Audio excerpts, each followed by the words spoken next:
Boa tarde. Boa tarde. Festival Internacional de Cinema Super 8 oferece mais uma vez a oficina de tomada única. Curso de nutrição promove atendimento aos colaboradores da Uninter. Começam as inscrições para o Congresso e-Digital. Feira de Educação realizada no Japão contou com jovens brasileiros que cursam ensino médio naquele país. No quadro Eleições 2024, especialista analisa as convenções partidárias. As Olimpíadas de Paris começam nesta sexta-feira. No Estúdio JU, duas convidadas comentam os destaques desse mega evento. Tudo isso você confere agora no Jornal Uninter.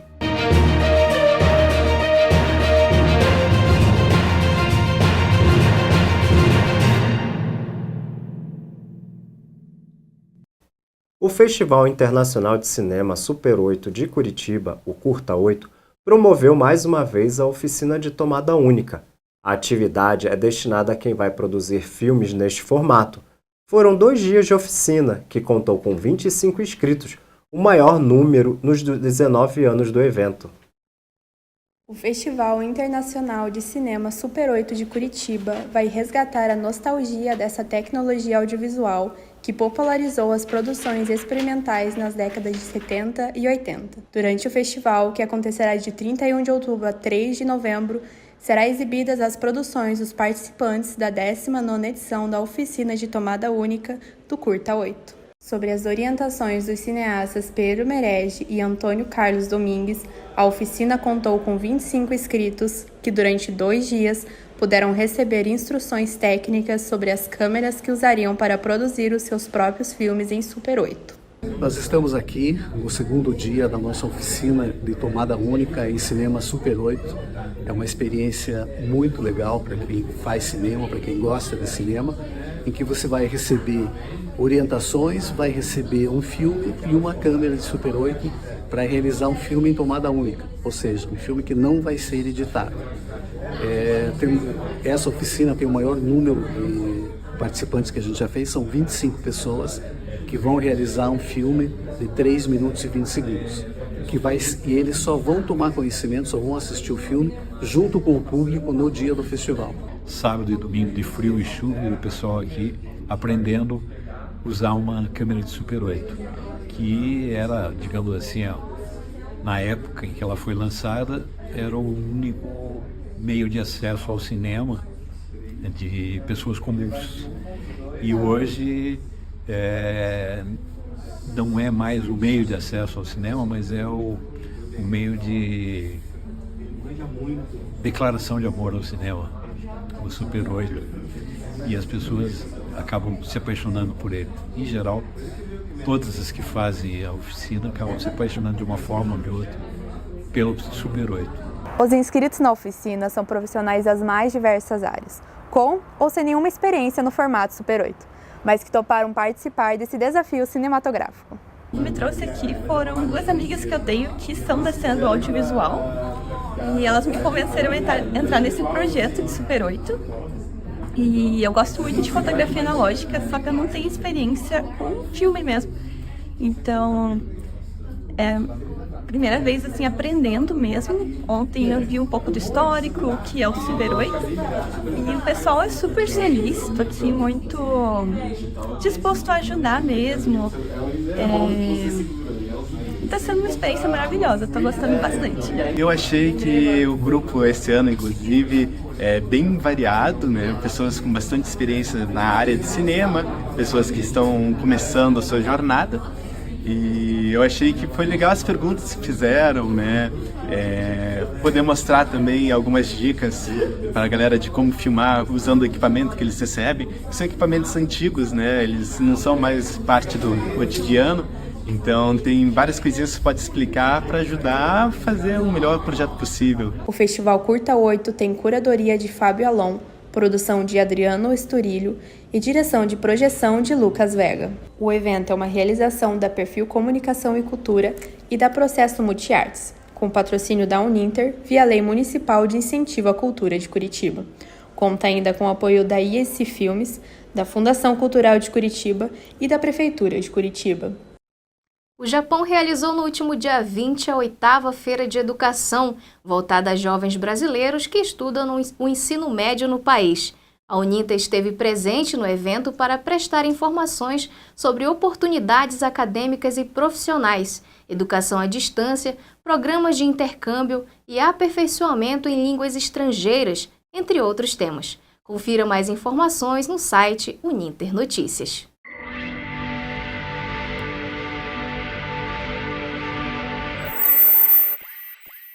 E no quadro Eleições 2024, vamos falar das convenções partidárias que começam nesta sexta-feira e seguem até dia 5 de agosto. Nossa equipe entrevistou Luiz Domingos, especialista em ciência política. Ele traz detalhes das próximas ações do calendário eleitoral deste ano. Boa tarde a todos, boa tarde, professor Luiz, obrigada por nos receber, né? Nesse momento, professor especialista da Escola Jurídica aqui da Uninter, professor de Ciências Políticas. Professor, o que acontece agora nesse momento? Como é que acontecem as oficializações das candidaturas? Pois bem, obrigado. O momento para isso é um dos principais acontecimentos para os partidos políticos no ano, que são as convenções partidárias, que no calendário brasileiro vai de 20 de julho a 5 de agosto, e cada partido escolhe o dia da sua. Em geral, são feitas no final de semana, para que os filiados participem, tenha bastante gente. Aí funciona assim, os partidos apresentam os seus candidatos. Em geral, os candidatos a vereador fazem discursos, os seus apoiadores estão lá para aplaudir. E o grande momento é a apresentação da chapa de prefeito e vice, quando existe isso no partido, porque tem partidos que não apresentam. Apresentados esses candidatos na convenção, esses nomes vão para registro no Tribunal Regional Eleitoral. E aí, de fato, a campanha começou oficialmente para os partidos e para esses candidatos. Professor Luiz, quais os requisitos que os candidatos precisam ter, né? Existe alguma regra ou resolução do TSE para uma pessoa se candidatar? Sim, existem uma série de resoluções que detalham algumas dos requisitos, mas os principais são os seguintes: ser brasileiro nato, ter o ensino formal, ser alfabetizado, depois ter registro e domicílio eleitoral na onde você quer concorrer, portanto o seu título eleitoral tem que ser da sua cidade, e para os homens especificamente estar em dia com o serviço militar, que não é preciso para as mulheres, e por último estar afiliado a um partido político há pelo menos 6 meses antes da eleição. Após efetivada, vamos dizer assim, essas candidaturas, por onde os eleitores, né, podem acompanhar essas candidaturas, por onde que ele pode visualizar esses candidatos? Certo. As candidaturas nas eleições municipais, as listas de candidatos, são especialmente grandes, porque a tendência é que cada partido lance dezenas de candidatos. Então, como a gente tem mais de 20 partidos no Brasil, não é raro que esse número, numa cidade de grande porte, esse número chegue a 400, 500, 600 candidatos, pensando no cargo de vereador. Para acompanhar isso, o caminho natural é o site do Tribunal Regional Eleitoral do seu estado, que tem lá a sua cidade e a lista. Mas para ser mais fácil, muitos partidos também apresentam essas listas nos seus sites e nas suas redes sociais. E por último, há o horário de propaganda eleitoral gratuita, que acontece no rádio e na TV na hora do almoço e perto da janta, final da tarde, começo da noite, às 19 horas, que também são apresentados esses candidatos. Então você tem o site do Tribunal Regional e do Tribunal Superior Eleitoral, o site dos partidos e as redes sociais dos partidos e o HGPE, ou Horário Gratuito de Propaganda Eleitoral. Perfeito, professor. Agora chegou a hora da dica que você pode dar para quem está nos assistindo para escolher, né, aí um candidato. Quais são os critérios que os eleitores podem destacar aí como importantes para escolher um bom candidato aí para vereador, para prefeito? Eu diria que o eleitor precisa se preocupar com basicamente a trajetória do candidato, né? Se esse candidato tem um tipo de caminho que agrada, que impressiona, e se não está envolvido em escândalos de corrupção, por exemplo, né? Ou outros crimes que já possam ter sido esclarecidos, pelo menos.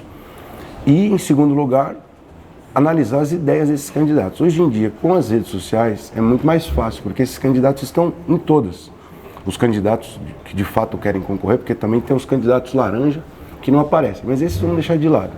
Os candidatos que de fato estão dispostos a uma candidatura competitiva, querem se eleger, eles estão em todas as redes sociais, eles apresentam suas plataformas em vídeos curtos. Então o eleitor ele tem que olhar, vamos dizer, nos veículos de imprensa para ver se existem ruídos, algum mal feito desses nomes, portanto olhar a trajetória dele antes, se ele prestou serviço para a comunidade, se ele tem determinada formação acadêmica e depois ver as ideias deles. Tudo isso graças à difusão dessas candidaturas nas plataformas das redes sociais, ficou bem mais fácil de acompanhar. O eleitor só tem que dar uma filtrada, porque como eu disse, são muitas candidaturas, então não dá para você procurar 400, 500 nomes, você já tem que ter um filtro, escolher por partido, ou escolher por perfil de trabalho prévio, trabalho comunitário, e assim por diante seriam as minhas dicas. Obrigada, professor Luiz. Obrigada a todos que nos acompanham. Uma boa tarde.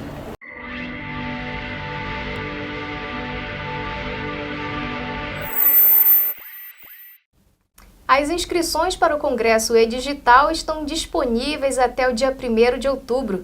A iniciativa do Programa de Pós-Graduação em Educação e Novas Tecnologias da Fundação Wilson Pickler promove palestras e apresentações sobre educação e tecnologia.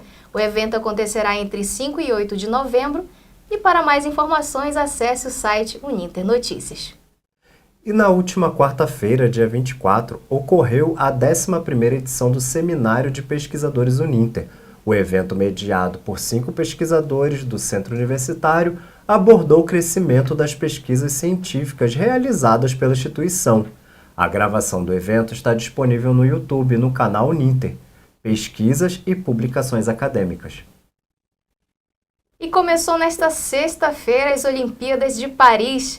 A cidade cedia os Jogos Olímpicos pela 3ª vez e promete aos atletas e espectadores um evento inovador. Para falar sobre isso estão conosco Fernanda de Souza, que é especialista em Fisiologia do Exercício, e Graziele Macop, coordenadora do curso de Turismo da Uninter. Professoras, muito obrigada pela presença. Fernanda, a gente sabe que as cerimônias das Olimpíadas sempre acontecem em estádios. E esse ano a França vai inovar. Eles vão fazer a abertura ali no Rio Sena. Qual é a sua opinião sobre isso? E também, mais uma coisa, como que você avalia o impacto da tecnologia nessa edição dos Jogos Olímpicos? Olá, primeiro agradecer pelo convite, é um prazer estar aqui com vocês. Então, Paris cedia pela 3ª vez as Olimpíadas, né, nesse ano, só que dessa vez eles de fato estão prometendo algo muito inovador, a começar pelas Olimpíadas. Eu acredito que vai ser um verdadeiro espetáculo, como toda Olimpíada é, né, o maior espetáculo esportivo do planeta. E nessa Olimpíada, os atletas eles vão desfilar pelo Rio Sena. Então, eu acredito que vai ser algo muito belo. Cada delegação vai estar num barco e cada barco vai ter câmeras exclusivas para mostrar para os telespectadores que acompanharão, né, pelas transmissões, com detalhes cada delegação. Então, eles vão cruzar ali o centro de Paris, de leste a oeste, e vão terminar lá no Trocadeiro, né, que é um ponto turístico muito famoso de Paris, que fica em frente, na margem contrária à Torre Eiffel. E lá eles vão fazer os últimos protocolos olímpicos, como o acendimento da pira olímpica, enfim, os shows que prometem aí, tudo isso é surpresa, né? Então as Olimpíadas acontecem hoje, né, a partir das 14h30, com transmissão, horário de Brasília, e eu acredito que vai ser um verdadeiro espetáculo. Além disso, esse evento ele promete ser o mais verde, né, o evento mais verde da história das Olimpíadas, a começar pela Vila Olímpica, com as camas de papelão, que já é uma inovação que já vem de Tóquio e Paris reproduziu. Outra questão é que, apesar das altas temperaturas que se promete para essa época, aí, média de 40 graus, o que até preocupou os atletas, os quartos não vão ter ar-condicionado, eles vão ter apenas ventiladores, mas a organização promete que nenhum atleta vai passar calor, porque eles vão usar aí um sistema subterrâneo de águas resfriadas naturalmente para diminuir a temperatura dos quartos. Além, claro, dos transportes com emissão de carbono zero. E na questão da tecnologia, eu acredito que a inteligência artificial, né, que está marcando aí essa era também, ela vai ser usada amplamente. e ela vem aí para trazer questões na segurança, como câmeras alimentadas por IA que vão monitorar aí os principais pontos, questões de transmissão, então replays em 360 graus, que vão incrementar muito as transmissões, além de análises do desempenho, né, trazendo dados aí dos atletas mais promissores e turbinando essa questão aí dos desempenhos esportivos. Certo. Perfeito. Graziele, bem-vinda novamente, né? Um evento grandioso como esse, como é que ele movimenta a economia e a cultura de um país? Muito obrigada, Adri. Uma alegria, uma satisfação estar aqui, né, no Jornal Uninter junto com vocês. Como a Fernanda já destacou, é o maior evento esportivo do planeta, né? Então, só para a gente conseguir dimensionar o que isso representa. Então, para uma cidade turística como Paris, para um país que é considerado turístico como a França, que está sempre no topo ali no ranking dos mais visitados do mundo, já existe uma certa experiência. E também não é a primeira edição que acontece em Paris. Então, isso já dá um certo know-how para a cidade. A organização turística, então, envolve muitos fatores e a expectativa é a melhor possível. O que a gente entende é que a cidade tem 12 milhões de habitantes, 12,4 milhões de habitantes, em torno disso, e vai receber uma expectativa de 15 milhões de habitantes, né? Quando a gente fala também nas Olimpíadas, a gente não pode ficar preso só na cidade sede, que é Paris. Então nós temos outras 35 cidades diretamente envolvidas com os Jogos Olímpicos, são mais de 300 eventos esportivos acontecendo simultaneamente, então em alguns horários e dias, os eventos vão acontecer simultaneamente, então o impacto positivo na geração de empregos para organizar toda essa chegada de turistas, na infraestrutura, a construção de toda a infraestrutura que envolve, né, a adaptação já da rede ferroviária, que é muito importante, aeroportos, toda a infraestrutura de apoio para receber esse turista, e ainda existe, como eu falei, né, essa adaptação e essa movimentação econômica também nas cidades que estão ali dando assistência, não só à cidade sede. Certo. E, Fernanda, mais uma pergunta. Em termos de esporte, o que há de novidade nessa edição dos Jogos Olímpicos e o que nós podemos aí esperar da nossa delegação brasileira? Legal. Duas modalidades vêm como novidade, né, para Paris 2024. Tivemos algumas em Tóquio e agora mais duas, que são o breaking, né, totalmente inovador, eu acho, essa modalidade, e o caiaque extremo, que é uma modalidade da canoagem slalom. No breaking eles prometem muita dinâmica, são sempre confrontos 1x1, famoso, né, 1 contra 1, onde os dançarinos vão se enfrentar simultaneamente, vão dividir palco, música, tudo com jurados observando bem ali de perto, né, para as notas. E o caiaque extremo é uma modalidade também de muita adrenalina. São 4 competidores partindo de uma rampa ao mesmo tempo, e aí eles têm que passar em alta velocidade por portas ali pré-determinadas. E na parte mais profunda da prova eles fazem um 360. Então são duas modalidades que prometem espetáculos bem grandiosos. Sobre a delegação brasileira, mesmo estando, né, a gente sabe que o Brasil ainda é um país que carece muito de políticas públicas de incentivo ao esporte, então eu que sou do meio sei que a luta do atleta no Brasil é muito forte, né? Para ele chegar numa Olimpíada já é uma medalha de ouro, digamos assim, já é uma grande conquista, mas de qualquer forma os nossos atletas eles chegam com boas expectativas. Os maiores especialistas colocam aí que a gente espera mais ou menos 5 medalhas de ouro, né? Seria com a Beatriz Ferreira no boxe, com a Raíssa Leal, a nossa fadinha no skate, que já estreou, né, com prata na última Olimpíada. O Gabriel Medina no surf, que também foi uma modalidade que trouxe ouro pra gente em Tóquio. E ainda o Alisson dos Santos no atletismo, na corrida com barreira, e a Ana Patrícia Duda no vôlei de praia, que é uma modalidade também muito tradicional de medalhas olímpicas para o Brasil. Mas eu acredito que o Brasil ainda pode surpreender, por exemplo, com a Rebeca na ginástica aí, no solo ou no salto, com mais, talvez, um ouro, acredito bastante nisso. E além disso, a gente espera aí mais ou menos outras 17 medalhas, não de ouro, né, mas outros 17 pódios para o Brasil, o que totalizariam aí 22 medalhas, uma a mais que o nosso atual recorde, que é de 21, tanto no Rio quanto em Tóquio, onde a gente conquistou 21 pódios. Então as expectativas são muito boas, né? E eu acredito que a nós aqui cabe ficar aí torcendo muito e aplaudir aí de pé muito esses atletas que chegarem ou não ao pódio, porque é uma grande conquista. Graziele, a gente sabe, né, é um evento grandioso, vai deixar um legado. O que você pode nos dizer? Como é que esse legado vai representar para o turismo, né? Como que esse evento grandioso vai deixar um legado para Paris, no caso, em relação ao turismo? Muito bem. Falando um pouquinho sobre, resgatando a primeira questão sobre o impacto também cultural, eu acho que esse também é um legado importante. A gente está falando do envolvimento direto a partir do esporte, né? De mais de 170 nações. Então, só esse convívio entre as nações, eu acho que já deixa uma marca importante, né? Um legado importante culturalmente falando.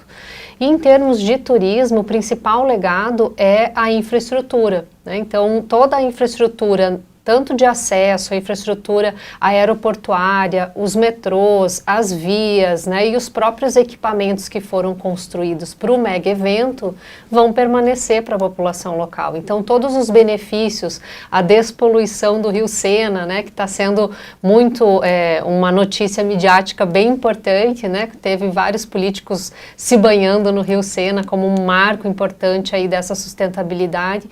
Eu acho que esse também é um fator que perdura para a população local. Então, um legado muito importante também que fica. E além disso, relacionando diretamente com o turismo, apesar da cidade já ser um ponto turístico, né? A cidade de Paris, por si só, ela já é um atrativo turístico, historicamente falando, mas eles deixam ainda uma reprodução midiática tanto da França, né, tanto de Paris, mas também da cultura parisiense. E isso perdura durante muito tempo. A gente teve uma pequena amostra do Rio de Janeiro, né, aqui no Brasil. Então, toda a propaganda, a imagem do Brasil pôde ser trabalhada durante o evento. Então, isso perdura.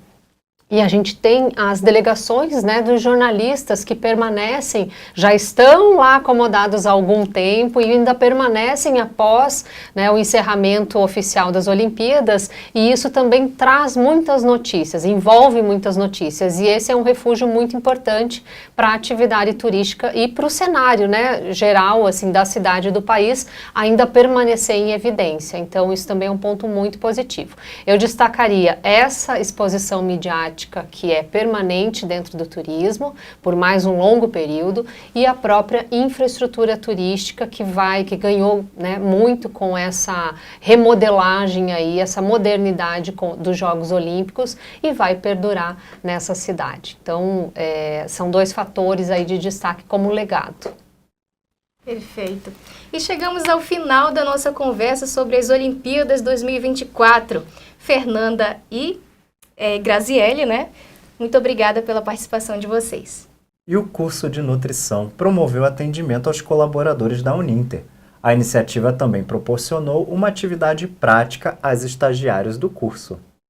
O ambiente saudável é uma das preocupações da Uninter. Pensando nisso, o curso de nutrição da Escola Superior de Saúde Única ofereceu atendimento aos colaboradores da instituição, em parceria com um serviço especializado em engenharia de segurança e em medicina do trabalho. Pensado como projeto piloto, a procura pelo atendimento surpreendeu a equipe que está à frente das atividades. A gente lançou o projeto, a gente pensava ali numa adesão de 50 pessoas, né? E a gente estava até preocupado, né, de trazer um ambiente enriquecedor para as estagiárias que estariam com a gente.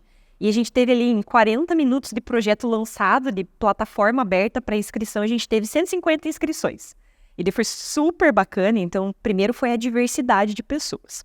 Aí depois foi organizar todas essas pessoas, né, dentro de um horário de preferência, então todos os funcionários puderam escolher os horários que eles tinham como preferência e a gente tentou encaixar a maioria das pessoas nos horários que ela faria sentido para a rotina dela. Eu precisava de um up, né, na minha saúde. Porque o dia a dia, a rotina, faz com que a gente busque né, alternativas para que a gente tenha mais saúde. A iniciativa também foi uma oportunidade para que as estagiárias colocassem em prática o aprendizado teórico. Os casos que chegam para as meninas, né, para as estagiárias, vem sendo interessante, né? Elas complementam a carga horária de estágio delas, não é só o atendimento da pessoa aqui presencial, né, mas durante toda a semana.